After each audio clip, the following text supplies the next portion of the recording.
Hello students, last class में हम नवजात शिशु परिचर्या जो टॉपिक था हमारा कंप्लीट कर चुके हैं।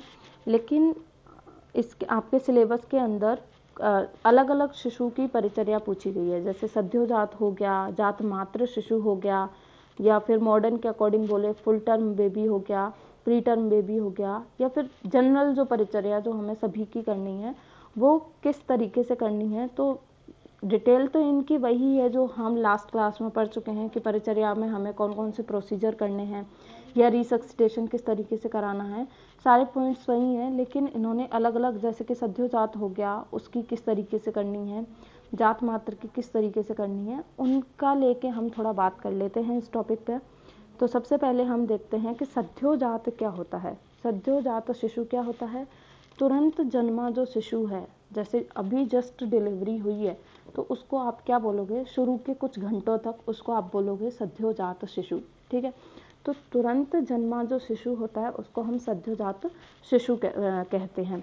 तो सबसे पहले हमें सद्योजात शिशु के अंदर क्या बोला है, क्या बताया है कि सद्योजात जो शिशु होता है उसके अंदर देखो हम सबसे पहले क्या करवाते हैं।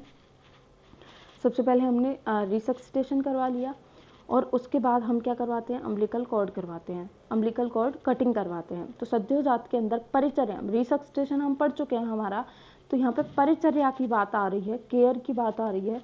तो हम यहाँ पे क्या करेंगे? सद्योजात है, इमीडिएट क्या काम करना है हमें? उसकी अम्बिलिकल कॉर्ड को कट करना है।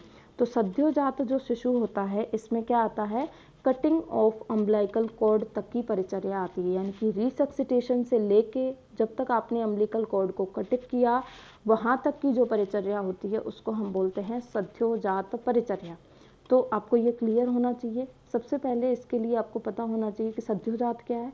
सद्योजात है जो तुरंत बर्थ हुआ है, जस्ट अभी बर्थ हुआ है, कुछ मतलब 1 से 2 घंटे तक के बच्चे को आप सद्योजात बोल सकते हो, या आधे घंटे तक का, मतलब इतना ही बोलना है, ठीक है। उसके बाद सद्योजात परिचर्या के अंदर क्या आ रहा है? सद्योजात परिचर्या में यानी कि उसके पैदा होने से लेके और अम्बिलिकल कॉर्ड कट करने तक आपने कौन कौन सा प्रोसीजर किया है वो सारा का सारा आ रहा है सद्योजात शिशु परिचर्या में। तो इसमें हम सबसे पहले क्या करते हैं? नियोनेट जो है केयर करते समय, जब भी बच्चे की बर्थ हो चुकी है उसकी केयर करते समय सबसे पहले हमें क्या ध्यान रखना है? सबसे पहले हमें ये ध्यान रखना है असेप्टिक प्रिकॉशन फॉलो करने हैं। असेप्टिक प्रिकॉशन फॉलो करने हैं का मतलब क्या है कि वहाँ पे कोई भी माइक्रोब्स, कोई भी इन्फेक्टेड कोई मटेरियल नहीं होना चाहिए। अब मटेरियल मतलब जैसे कि जो है पीडियाट्रिशियन है या नर्सिंग स्टाफ है उसने जो ग्लव्स पहने हों, पहली बात तो ग्लव्स पहने हुए होना चाहिए। हर कोई व्यक्ति जो है बेबी की केयर कर रहा है सबने ग्लव्स पहने हुए हों, बिना ग्लव्स के बच्चे को हाथ में नहीं लेना है। प्लस जो है उसके हाथ भी क्लीन होने चाहिए, ग्लव्स भी क्लीन होने चाहिए, हाथ भी क्लीन होने चाहिए, इन्फेक्टेड नहीं होने चाहिए। जैसे कि मान लीजिए कोई इंस्ट्रूमेंट पकड़ लिया फिर उसके बाद आपने बच्चे को हाथ में ले लिया, क्योंकि इंस्ट्रूमेंट है, अगर वो यूज इंस्ट्रूमेंट है तो वो क्या रहेगा? इन्फेक्टेड रहेगा, तो ये नहीं करना है। उसके बाद ब्लेड जो है वो जो है क्लीन होना चाहिए। ब्लेड कौन सा ब्लेड? जिससे आप अम्बिलिकल कॉर्ड को कट करोगे। तो आपके हाथ भी क्लीन होने चाहिए, ब्लेड भी क्लीन होना चाहिए, और क्लीन टाई जो हम थ्रेड यूज कर रहे हैं ना, जैसे मैंने आपको पिछली क्लास में बताया था कि हम स्टरलाइज थ्रेड का यूज कर रहे हैं, या तो उसमें हम क्या करेंगे? दोनों साइड क्लैंप करेंगे और उसको कट कर देंगे। तो ये सारी की सारी चीज़ें स्टरलाइज होनी चाहिए, क्लीन होनी चाहिए, इन्फेक्टेड नहीं होनी चाहिए। तो क्लीन टाई, उसको स्टरलाइज थ्रेड से हमें बांध देना है और क्लैंप कर देना है अम्बिलिकल कॉर्ड को। तो ये सबसे पहले हमें अम्बिलिकल कॉर्ड की कटिंग करते समय ये बातें ध्यान रखनी है कि पहले आपने ग्लव्स पहने हुए हों, जो भी इंस्ट्रूमेंट आप यूज़ में ले रहे हो जैसे अम्बिलिकल कॉर्ड क्लैंप हो गया या ब्लेड हो गया, वो सारे क्लीन होने चाहिए, स्टरलाइज होने चाहिए, थ्रेड भी स्टरलाइज होना चाहिए।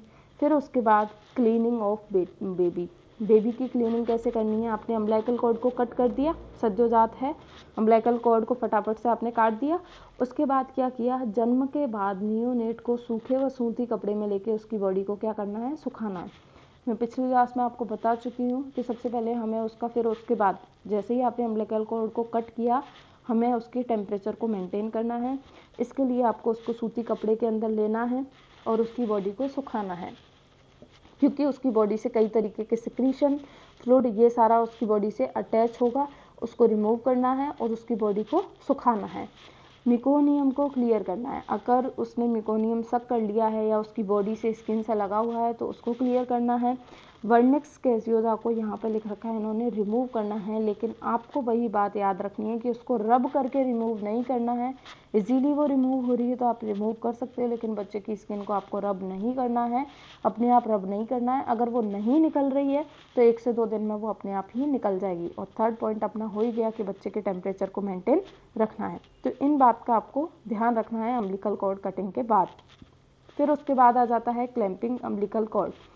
क्लैंप का मतलब ये है कि जब भी हम स्टरलाइज थ्रेड बांध रहे थे, वो आपने उसको काट तो दिया, इंस्ट्रूमेंट क्या क्या काम में ले लिए, इन चीज़ों का ध्यान रख लिया, अब उसको काट रहे हैं हम।